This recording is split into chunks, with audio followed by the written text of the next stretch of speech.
अस्सलाम वालेकुम नाज़रीन, मैं हूं मंसूर अली खान। प्रोग्राम में आपको खुश आमदीद कहेंगे। नाज़रीन, आज एक अहम तरीन दिन था सुप्रीम कोर्ट ऑफ पाकिस्तान में, जहां पे अज खुद नोटिस दिया गया था 6 जजेस इस्लामाबाद हाई कोर्ट के, जिनकी जानिब से एक ख़त लिखा गया था कि उनके मामलात के अंदर इंटरफेरेंस की जाती है। उस केस की आज पहली हेयरिंग थी। पहले तकरीबन 40 से 45 मिनट तफसील के साथ चीफ जस्टिस ऑफ पाकिस्तान ने यह बताया कि आखिर ये अज खुद नोटिस क्यों लेना पड़ा, तसद्दुक़ हुसैन जिलानी साहब का जो कमीशन था उसने काम करना क्यों बंद किया, तसद्दुक़ हुसैन जिलानी साहब की नामजदगी किस तरह हुई और बात फिर उसके बाद अज खुद नोटिस तक किस तरह पहुंची। उसके बाद उन्होंने कहा कि हमें यह भी देखना है कि क्या इस मामले में फुल कोर्ट बना दिया जाए, इसके ऊपर भी गौर होगा। लेकिन अगली डेट तकरीबन 29 या 30 अप्रैल की वहां पे बताई गई है। अभी तक फाइनल डेट सामने नहीं आई है। पाकिस्तान तहरीक इंसाफ क्या अब तक के इन मामलों के ऊपर मुतमईन है या अभी भी उन्हें एतराज़ है, क्योंकि आज इस पूरी प्रोसीडिंग्स को लाइव दिखाया भी गया और इसके साथ साथ फुल कोर्ट की बात भी सामने आ गई। यही वो डिमांड्स थी जो पाकिस्तान तहरीक इंसाफ कर रही थी। क्या इससे मामला अब तय हो जाएगा या अभी भी एतराज़ात मौजूद हैं? तफसील से इसके ऊपर बात करेंगे। आज हमारे साथ मौजूद हैं पाकिस्तान तहरीक इंसाफ की रहनुमा कंवल शोजब साहिबा, जो बहुत देर के बाद हमारे प्रोग्राम में दोबारा तशरीफ लाई हैं। काफ़ी देर के बाद टीवी के ऊपर उनकी वापसी हुई है। मुस्लिम लीग नून के सीनियर रहनुमा निहाल हाशमी साहब आज हमें ज्वाइन कर रहे हैं और सीनियर तज्ज़ियाकार इरशाद भट्टी साहब भी आज हमारे साथ मौजूद हैं। तमाम मेहमानों का बहुत बहुत शुक्रिया। सबसे पहले इरशाद भट्टी साहब, आपसे ज़रा एक राय लेना चाहेंगे कि जो कुछ भी आज सुप्रीम कोर्ट ऑफ पाकिस्तान में हुआ है और उसके बाद अब फुल कोर्ट की भी बातें हो रही हैं, 29 या 30 अप्रैल की अगली डेट पड़ रही है, यही होना चाहिए था? ये करेक्ट कोर्स ऑफ एक्शन है जो लिया जा रहा है? मुतमईन है आप, मुतमईन है इस मामले से? जी बिल्कुल यही होना चाहिए था। मैं पहले दिन से कह रहा था कि ये मामला अदलिया का है और अदलिया को ही ख़त लिखा गया, अदलिया ने अदलिया को ख़त लिखा और अदलिया को ही इसे सुलझाना चाहिए था। और ये कोई आम मामला नहीं है, ये बड़ा खौफनाक ख़त है, ये बड़ा एक संगीन ख़त है, बड़ा अहम ख़त है। और ये ख़त एक किस्म की चार्ज शीट है और ये चार्ज शीट है chief justice Islamabad high court Aamir Farooq साहब के ख़िलाफ़ कि 6 मरतबा इन जजेस ने उनको कहा कि हमारे साथ ये हो रहा है और लिहाजा आप कुछ करें। उन्होंने कुछ नहीं किया। ये चार्ज शीट है सुप्रीम कोर्ट के ख़िलाफ़ ये ख़त, क्योंकि इससे पहले ये जज साहबान उमर अता बंदयाल जब चीफ जस्टिस थे वहाँ गए, उनसे मिले, मुनीब अख्तर साहब से मिले, एजाजुल हसन साहब से मिले और फ़ाइज़ ईसा काजी साहब से भी मिले, लेकिन कुछ नहीं हुआ। ये ख़त चार्ज शीट है इस रूल ऑफ लॉ के ख़िलाफ़ कि वो लोग जिन्होंने हमें तहफ़्फ़ुज़ देना है वो ख़ुद गैर महफूज हैं। ये ख़त चार्ज शीट है जुडिशल सिस्टम के ख़िलाफ़ कि हमारा जुडिशल सिस्टम कितना दबाव में है। ये ख़त चार्ज शीट है हमारे इस पूरे निज़ाम के ख़िलाफ़ जिसमें जिस निज़ाम से अब बदबू इतनी आ रही है कि बंदे के पास खड़ा होना मुश्किल हो गया है। तो लिहाजा इस ख़त को इसी तरफ जाना चाहिए था। इसको मिस हैंडल किया आमिर फ़ारूक साहब ने, इसको पहले मरहले पर मिस हैंडल किया फ़ाइज़ ईसा काजी साहब ने। और इस ख़त के 2 फ़रीक थे। दूसरा फ़रीक जो था वो हुकूमत थी, एग्जेक्टिव थी। फ़ाइज़ ईसा काजी साहब को राय मिली थी 2 फुल कोर्ट इजलासों में कि इस पर एक राय ये भी थी कि इसको हम खुद हैंडल करें, लेकिन उन्हें शहबाज शरीफ साहब से बिल्कुल मुलाकात नहीं करनी चाहिए थी और उन्हें बिल्कुल इस पे इंक्वायरी कमीशन नहीं बुलाना चाहिए था या इंक्वायरी कमीशन नहीं बनाना चाहिए था। वजह उसकी ये थी कि जजेस ने भी अपने ख़त में इंक्वायरी कमीशन या इन्वेस्टिगेशन का कुछ नहीं कहा। गाइडलाइन मांगी थी और तमाम जजेस को उन्होंने कहा था कि इकट्ठा करके सुने कि कोई और भी तो नहीं इस प्रेशर में। तो लिहाजा मेहरबानी है एक शरीफ आदमी तसद्दुक़ जिलानी साहब की कि उन्होंने इससे इनकार किया और उनके इनकार की वजह भी बड़ी सॉलिड थी कि 3 मेन वजूहात थी कि एक तो फुल कोर्ट्स के मिनट्स ऑफ मीटिंग नहीं मिले, दूसरे इन जजेस ने किसी इन्वेस्टिगेशन या मुझे इंक्वायरी कमीशन को नहीं, सुप्रीम जुडिशल काउंसिल को, सुप्रीम कोर्ट को रजू किया, उससे रजू किया। और तीसरा कि ये मामला अदलिया का है और अदलिया में जाना चाहिए। और लेकिन भट्टी साहब एक सवाल बनता है, भट्टी साहब एक सवाल बनता है, आपने कहा अदलिया का मामला है, अदलिया के सामने आया है, लेकिन सर अदलिया तो इस मामले की तहकीकात नहीं कर सकती ना। तहकीकात करने के लिए जाना तो फिर आपको एग्जेक्टिव के पास ही पड़ेगा। तहकीकात किस तरह होंगी? कौन जाके डोर टू डोर जाके लोगों से पूछेगा, सवाल करेगा? उसका क्या हल है? तीन मेरे राय के मुताबिक उसको, एक तो जैसे अभी बना है 7 रुकनी बेंच, और इस पे सुप्रीम कोर्ट ने अभी कहा है कि हो सकता है फुल कोर्ट भी बने, और हालांकि 26 दिन दे दिए, ये नहीं देने चाहिए थे, लेकिन चलो 29 को होगी और रोज़ाना समाअत होगी, सुप्रीम कोर्ट ने कहा। एक तो ये, इसके पहले तो इनको बुलाया जाए, जैसे फाइज ईसा काजी साहब ने इनको घर भी बुलाया था और सुना था, तो एक तो बुलाया जाए और सुना जाए, चीज़ें देखी जाएं। फिर दूसरा है सुप्रीम जुडिशल काउंसिल में अगर ये जाया जाता है, वहाँ इन्वेस्टिगेट किया जाए। अगर वहाँ नहीं होता तो सुप्रीम कोर्ट के सर्विंग जज साहबान के अंडर कोई जुडिशल कमीशन बनाया जाए और उसमें हुकूमत को और सारों को लाकर इसकी बाकायदा इन्वेस्टिगेट किया जाए। बेसिक तो ये है ना कि निज़ाम ऐसा बनाया जाए, गाइडलाइन ऐसी दी जाए कि आइंदा ये प्रेशर अगर ख़त्म नहीं होता, ख़त्म तो कभी भी नहीं होता, खैर किसी भी मुल्क में होता रहता है, लेकिन कम से कम हो जाए, या कोई अगर ऐसा हो तो फिर उसमें जज साहब क्या करें। ठीक है, इस लिहाजा ये अभी पहले मरहले में तो बड़ी सही जगह पे है। दूसरे मरहले में इसमें सुप्रीम कोर्ट के अंडर कोई जुडिशल कमीशन बन सकता है, उसमें हुकूमत को भी शामिल करें, अटॉर्नी जनरल को भी शामिल करें, सारों को शामिल करें और फिर कोई गाइडलाइन बनाएं। ठीक है। कंवल शोजब साहबा, पाकिस्तान तहरीक इंसाफ जो है वो एतराज़ करती रही है इस मामले के ऊपर, अब फुल कोर्ट भी शायद बनने जा रहा है, और जज साहब ने कहा है कि आज का मेरा ऑर्डर, इसको ऑर्डर समझिए अटॉर्नी जनरल से, उन्होंने कहा कि कोई इंटरफेरेंस बर्दाश्त नहीं की जाएगी। अब आप लोग खुश हैं? क्योंकि मैं, आपके एक वकील हैं नईम पंचोता साहब, उनका एक बयान मैं सुन रहा था, उन्होंने कहा कि जनाब ये जो चीफ जस्टिस साहब हैं और जस्टिस मंसूर अली शाह साहब, इनको अपने आप को रिक्यूज़ कर लेना चाहिए इस बेंच से, इनको इस बेंच का हिस्सा नहीं होना चाहिए। तो आपके एतराज़ात ही चलते जा रहे हैं। खुश किस तरह होगी पाकिस्तान तहरीक इंसाफ? बिस्मिल्लाहिर्रहमानिर्रहीम। Thank you very much Mansoor. देखिए, बात हमें खुश करने की नहीं, बात रूल ऑफ लॉ की है, बात तरीक़ेकार की है, बात सेपरेशन ऑफ पावर्स की है, बात पिलर्स हैं स्टेट के।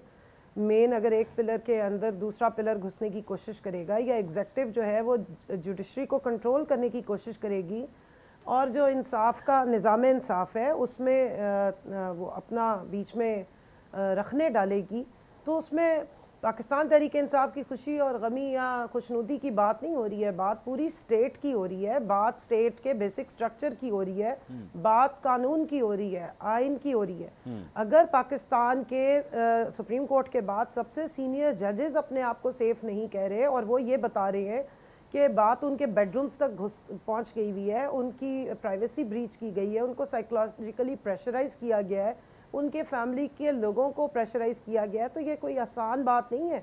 इस पे तो ये बहुत बड़ा अलार्म बेल है जो रिंग कर गया है। इस पे तो मंसूर मुझे और आपको और 25 करोड़ आवाम को इंतहाई तशवीश है कि कल को अगर हम इन्हीं जजेस के पास जाते, ये जजेस देखें, हमारी ज़िंदगी और मौत का फैसला जज के हाथ में होता है, और अगर जज के ज़िंदगी और मौत के फैसला करने वाली कलम किसी और तरफ से ऑपरेट हो रही है, तो इसका मतलब है हमारी सबकी तो फटी लिखी गई है और लिखी जा रही है, आपके सामने है। ठीक है। अभी इतनी सारी बात इरशाद भट्टी साहब ने कर दी है। मैं सिंपल आपको कहूँगी, लॉ फेयर की एक टर्म थी, मैंने एमफिल में पढ़ी थी, आप भी कभी इसको ज़रा, मैं अपनी ऑडियंस को कहूँगी कि निकालें कि लॉ को अगर आपके अगेंस्ट इस्तेमाल किया जाए, और जिस तरह भी हो रहा है कि एक FIR होती है, एक बंदा आप चले, मैं मिसाल दे देती हूँ, आलिया हमजा हो गई, सनम जावेद हो गई, कि वो लाहौर में मौजूद होते हुए सरगोदा में जाके पुलिस की वैन जला के आ गई, वो लाहौर में पुलिस की कस्टडी में होते हुए, कोट लखपत जेल में होते हुए गुजरावाला में कार्रवाइयाँ कर रही, मियाँवाली में कर रही, मतलब व्हाट अ मॉकरी लॉ की, इस तरह की मॉकरी। तो क्या अब पता लग रहा है कि इतने हाईएस्ट फोरम पे बैठे हुए जजेस कह रहे हैं कि हमसे जो है वो हम आज़ाद नहीं अपने फैसले करने पे, हमें ज़दोकोप किया जा रहा है। ये बहुत ख़तरनाक किस्म का ट्रेंड है।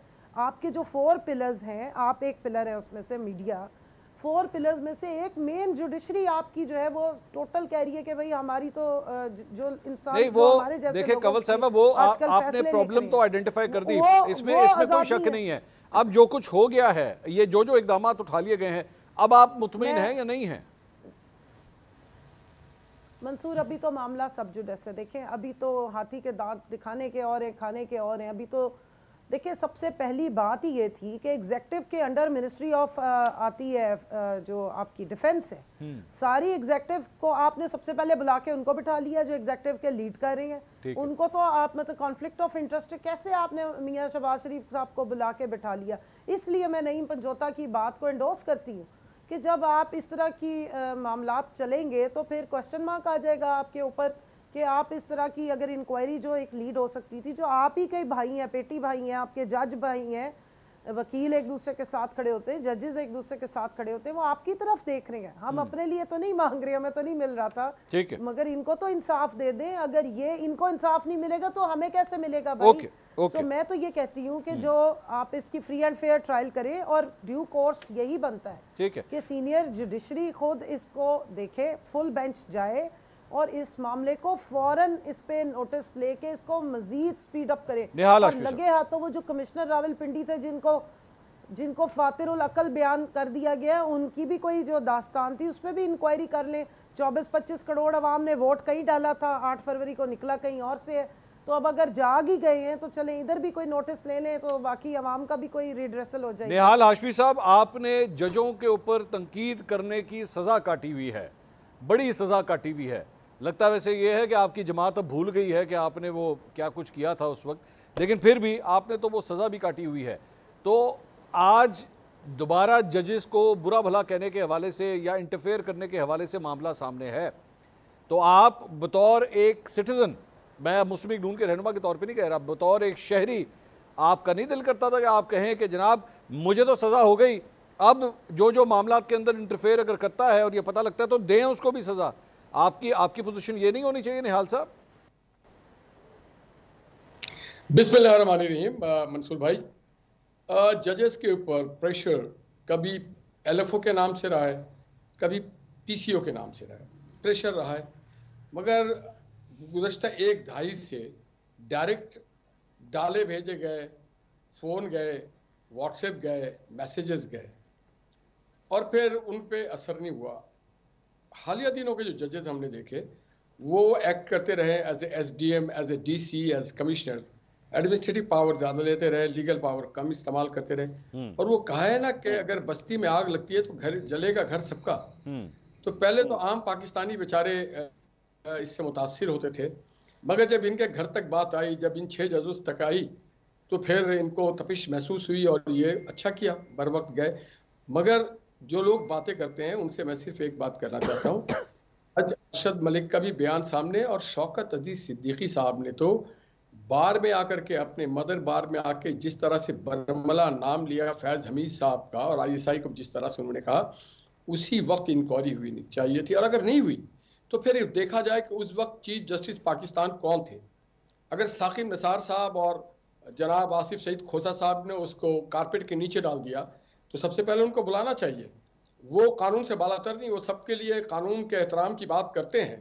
तो आज मैं साकिब निसार और आसिफ सईद खोसा, एजाजुल हसन साहब से और अजमत सईद शेख साहब से कहूँगा कि वो वॉलंटरली अपने आप को पेश करें कि यह सिलसिला आज से तो शुरू नहीं हुआ है और इसकी कीमत सिर्फ मैंने नहीं अदा की है, इसकी कीमत सिर्फ नवाज शरीफ ने या मरियम नवाज ने या हमारी पार्टी ने नहीं अदा की, इसकी कीमत पाकिस्तान के 25 करोड़ लोगों ने दिया कि एक चलता हुआ हुकूमत उसे टॉपल कर दिया गया।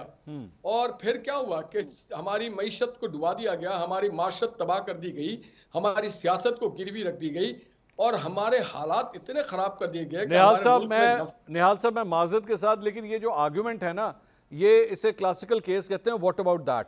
मतलब व्हाट अबाउट के मामले के अंदर जनाब वो देखें माजी में ये हुआ था, देखें माजी में वो हुआ था। मेरा निहाल साहब सवाल ले लीजिए। बात ये है कि अगर आपको उस वक्त एतराज था तो फिर आप मूव करते, सुप्रीम जुडिशल काउंसिल में उस वक्त मूव करते उन जजेस के खिलाफ। आपने नहीं किया, बात खत्म हो गई। अब हम तो आज की बात करेंगे ना। आज अगर आज एक कोर्स करेक्शन होने जा रही है या कुछ ठीक हो रहा है, आज आपने जस्टिस अतर मिनुल्लाह साहब के रिमार्क्स देखे बेंच से, जो उन्होंने कहा आंखें बंद नहीं की जा सकती, ये नहीं हो सकता, क्या सबको नजर नहीं आ रहा कि क्या हो रहा है? तो ये बेंच की जानिब से एक जज के रिमार्क्स हैं, ये बड़ी इंपॉर्टेंस रखते हैं ये रिमार्क्स। देखिए जी, मैं अब समझता हूं कि हर किसी को लाना चाहिए इंसाफ के कटहरे में और शुरू करें हम इसको 2013 से।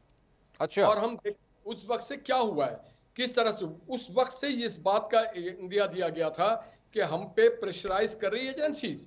उस वक्त के जो सबसे पहली और बड़े वाजे और बड़ी मजबूत और दो टोक आवाज आई, अगर मैं जेल गया हूं साकिब निसार साहब के ये कहने पे कि जनाब आप जो है एहतसाब कर रहे हैं, आप जो है हुकूमत। इसी तरह से शौकत अजीज सिद्दीकी ने भी अपनी नौकरी खोई, अपने सब कुछ चैन सुकून खो दिया। तो शुरू वहां से होना चाहिए कि क्यों हुआ, कैसे हुआ, और जो हो रहा है आज, हमें काजी फायज साहब पे पूरा यानी सुने निहाल साहब, आप बेसिकली पाशा साहब के दौर से चलना चाह रहे हैं, ऐसा ही है? मैं अगर इसको समाप्त कर दूं।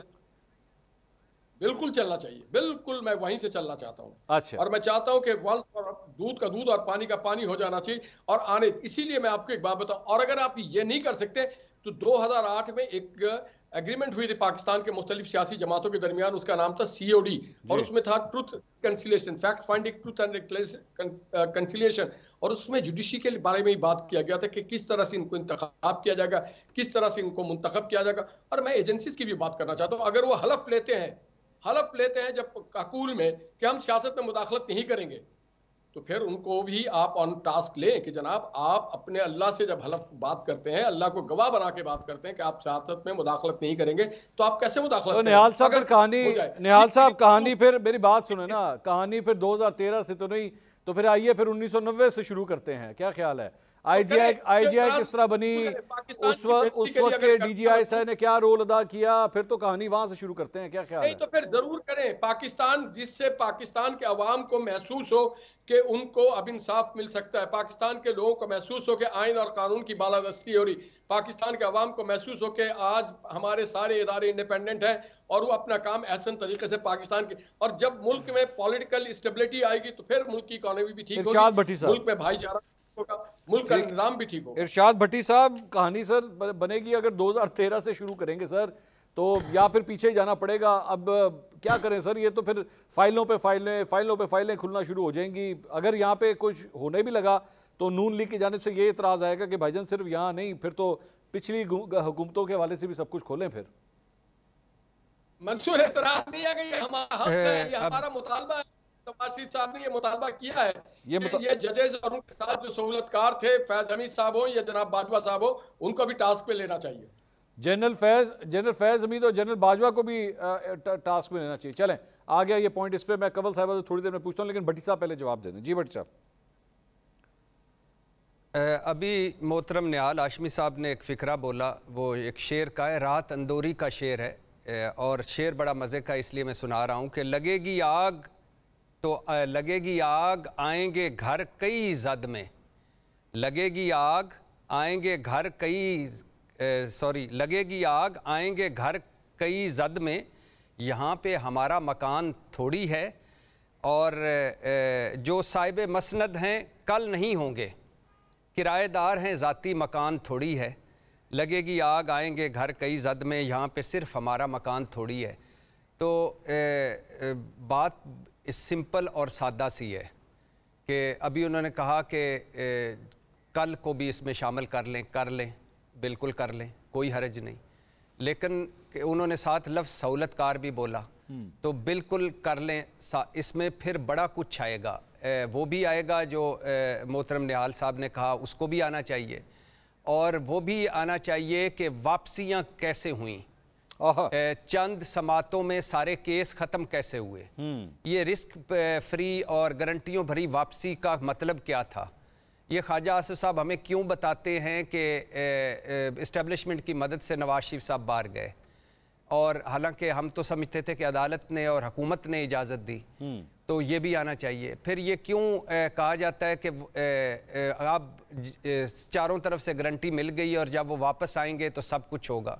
हमारा पूरा निज़ाम, अदालती निज़ाम सरेंडर कैसे कर गया, हीथ्रो एयरपोर्ट से लेकर मीनारे पाकिस्तान तक सारों ने सलूट कैसे मारे, 7 साल के इश्तिहारी 7 मिनटों में छूटे कैसे, और वो जज जिसने 16 अरब की जाली अकाउंट्स मनी लॉन्ड्रिंग में पूरा गवाहों को सुने बिना, पूरा केस चलाए बिना, पूरे सबूत देखे बिना शहबाज शरीफ साहब को बरी किया था, वो इंफॉर्मेशन मिनिस्ट्री में चीफ कमिश्नर इंफॉर्मेशन कैसे लग गया। और भट्टी साहब सुन लें, भट्टी साहब एक सुन लें, ये जितनी बड़ी आपने लिस्ट बताई है, इसमें तो निहाल हाशमी साहब पहले कह चुके हैं ना। मैं तो 1990 से स्टार्ट हुआ था, IGI किस तरह बनी थी, तो वो कहते खोल दें, वो कह रहे खोल दे, जितने भी हैं सारे फाइलें खोल दें। तो आप जितनी बातें कर रहे हैं, मैं अभी पूछूंगा निहाल हाशमी साहब से, वो कह देंगे खोल दें। मैं निहाल साहब खोल दें, आप कहते खोल दें। हाँ जी खोले बिल्कुल। खोल दे। एक जुमला सिर्फ आपको खोल दे। मंसूर इरशाद भाई के लिए अर्ज है कि मैं वो तमाम समातों में मौजूद रहा हूं जिसमें मरियम बीबी के केस चलते रहे। ओपन शट था, ओपन केस था, ओपन अदालत में सर चला। मैं ये नहीं नवाज पूछ शरीफ रहा, साहब के भी समातों में और मैं निहाल साहब वो मौजूद कहानी कहीं हूं। और चली इस्लामाबाद जाएगी। हाई कोर्ट निहाल जो साहब ओपन कहानी कहीं था, और चली जाएगी, ये सुन कोई लेना भूत का सर, सुन लें तस्वीर सर, है। सुन लें। अब मैं कहां सिर्फ तक कह रहा हूं लेके आप इतना सहूलियत कहते हैं कि मिलेगी? खोल दें, खोल दें, कोई एतराज तो नहीं ना आपको? खोल दें, हाँ खोल दे, खोल दें। भट्टी खोल दे। साहब, मैं तो भट्टी ये साहब, कहता हूं कि पाकिस्तान की तारीख में अच्छा पहली बार भट्टी साहब की निगरान बात सुने जज सर, कैसे बना। भट्टी साहब की बात सुने, पाकिस्तान की तारीख में निगरान जज कैसे बनते हैं, जेआईटी कैसे बनती है, भट्टी वो साहब सारी की चीज मार्केट में भट्टी आनी साहब की चाहिए। बात सुने सर। भट्टी साहब जी, भट्टी साहब जी जी बिल्कुल बिल्कुल। अब चूंकि इस पे फुल कोर्ट भी बनने लगा है, पूरी सुप्रीम कोर्ट बैठी हुई है, और आज इनको, इन जजेस को सलाम पेश करना चाहिए कि ये जस्टिस कयूम नहीं बने, मतलब माफियाज के साथ मिलकर इन्होंने सजाएं नहीं दी। ये जस्टिस मुनीर नहीं बने, इन्होंने नजरिया ज़रूरत के तहत काम नहीं किया। ये जज अरशद मलिक नहीं बने कि ये किसी तरह ब्लैकमेल नहीं हुए, ये कोई किसी के सहूलतकार नहीं बने। इन्होंने एक गाइडलाइन मांगी है कि ये हम पे प्रेशर है, ये दबाव है, इसको खत्म कैसे करना है, क्या लाएअमल होगा। तो सारा कुछ A to Z 1947 से शुरू करना चाहते हैं कर लें, 88 से शुरू करना चाहते हैं कर लें, या 2024 का करना चाहते हैं करें, वंस फॉर ऑल करें, ताकि ये अदलिया जब हम इसके पास जाएं असल कहानी है कि खोल दें, इस कॉन्फिडेंस के साथ जाएं कि इन पे कोई दबाव नहीं, कोई दबाव नहीं है, खोल दें जी। अब मैं दो लोगों की तो राय आ गई, वो कहते हैं कि खोल दें। कंवल शोजब साहिबा से भी पूछते हैं कि जनाब अगर ये 2013, 14, 15 की फाइलें खुल गई तो इसमें से कोई भूत तो नहीं निकलेंगे? बात करते हैं ब्रेक के बाद, हमारे साथ रहिएगा।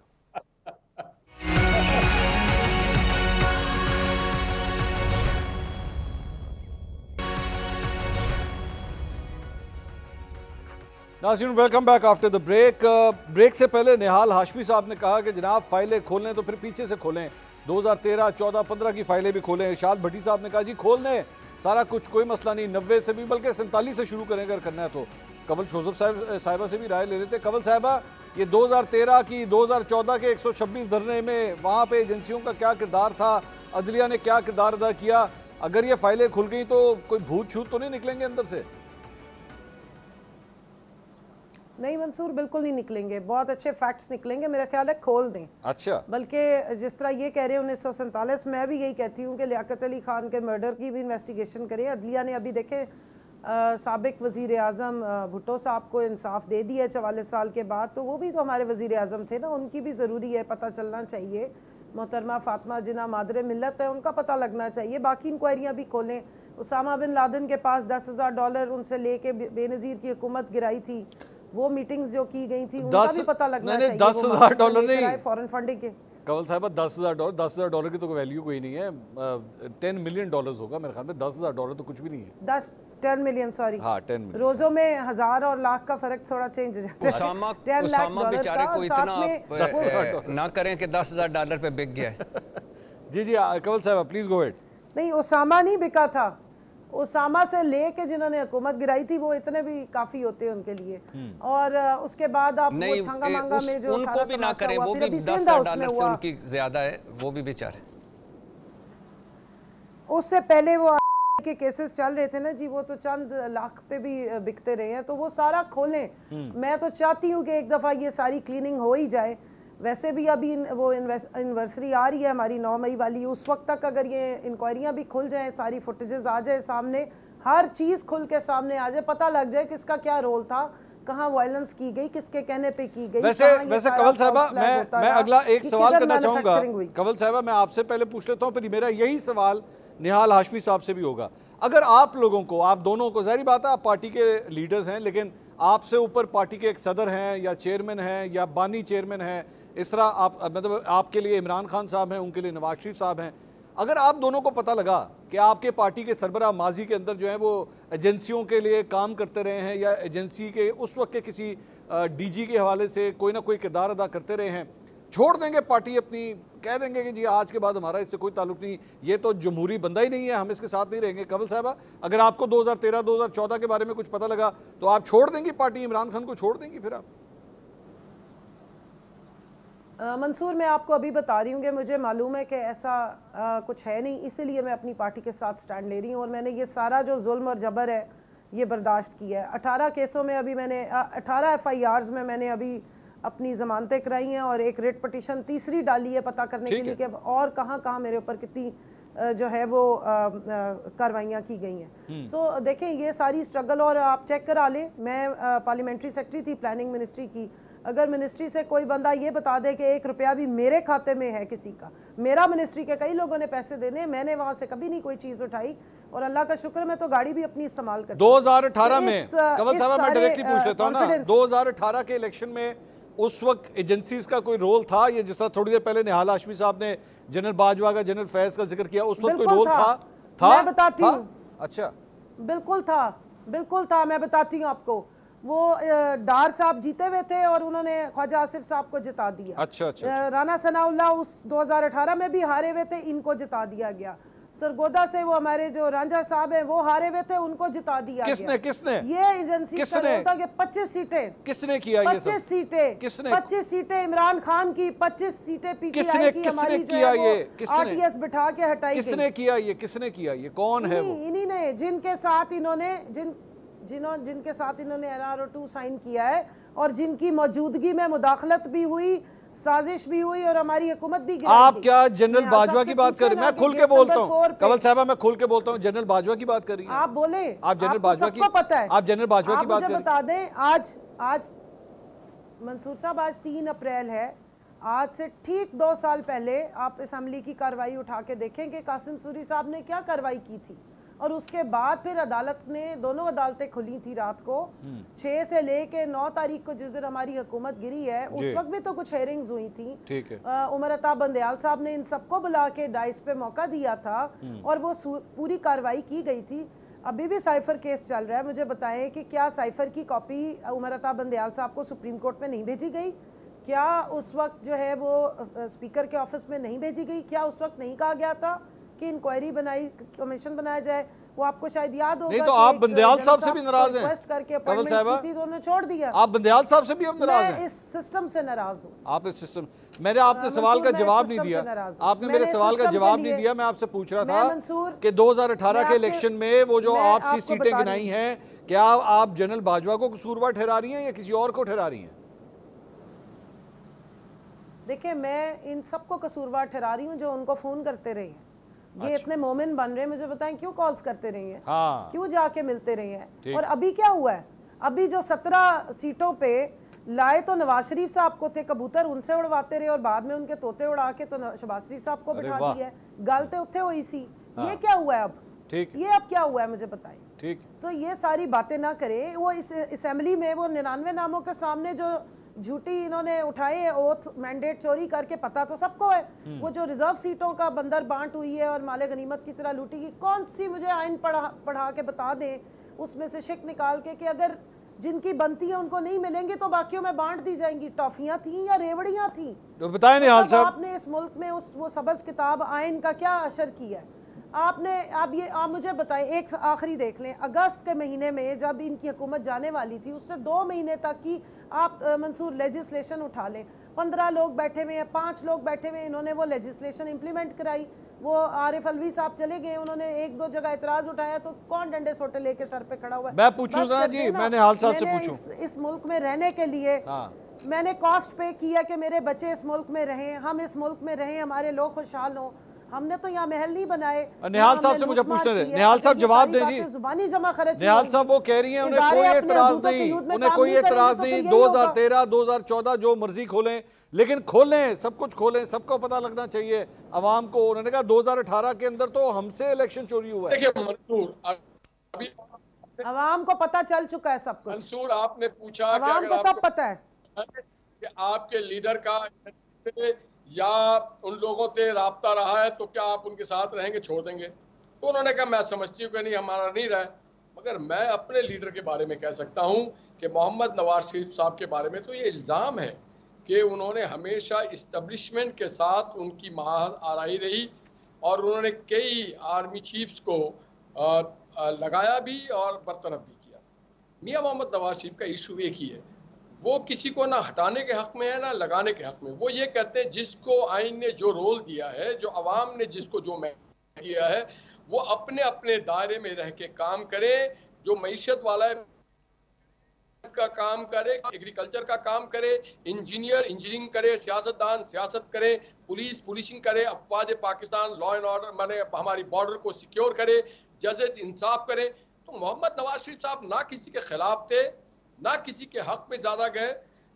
उन्होंने सिर्फ आइन और कानून की बालादस्ती पे बात की और हमें उन पे बड़ा फख्र है कि उन्होंने बड़ी कुर्बानियां दी इस सिलसिले में। उनकी जो अहलिया है वो अल्लाह को प्यारी हो गई, वो अपने वालिद के जनाजे में शरीक नहीं हो सके, जलावतन होते रहे। उन्होंने कैद और बंद काटी, 2 साल जेल में रहे, वो चीखे नहीं। उनकी बेटी को सामने से गिरफ्तार करके वो चीखे नहीं।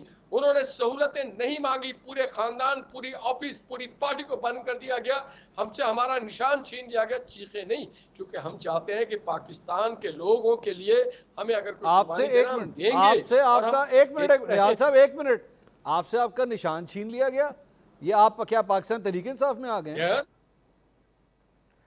नहीं जनाब, 2018 में जब हमारे सेनेट का इलेक्शन हुआ तो मोहम्मद नवाज शरीफ साहब को नाअहल कर दिया गया और कहा गया कि अब वो सिग्नेचर नहीं कर सकते। जब वो सिग्नेचर नहीं कर सकते, जो उन्होंने निशान इशू किया था हमारे 2 सेनेटर को, सादिया अब्बासी को, तो वो तो उन्होंने एक्सेप्ट नहीं किया। उन्होंने कहा कि we will consider it as independent. अच्छा, तो हम तो इससे भुगत चुके हैं, हम तो गुजर चुके हैं। अच्छा, हमारे तो मैंडेट चोरी हो चुके हैं। मैं भट्टी साहब से आखिरी कमेंट ले लूं सर। भट्टी साहब, इस पंचर की बात नहीं की जी, ठीक है। नाज़रीन, सवालात का सिलसिला जारी है, मुझे एक छोटी सी ब्रेक लेनी है, ब्रेक के बाद सवालात के सिलसिले को आगे बढ़ाएंगे। प्लीज स्टे विद अस।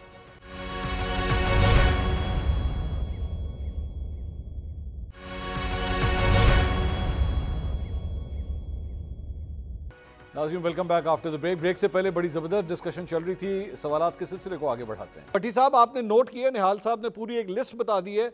नवाज शरीफ साहब चीखे नहीं सर, उन्होंने कहा मैं नहीं चीखूंगा चाहे जो मर्जी हो जाए। कितना जुल्म बर्दाश्त किया उन्होंने भट्टी साहब?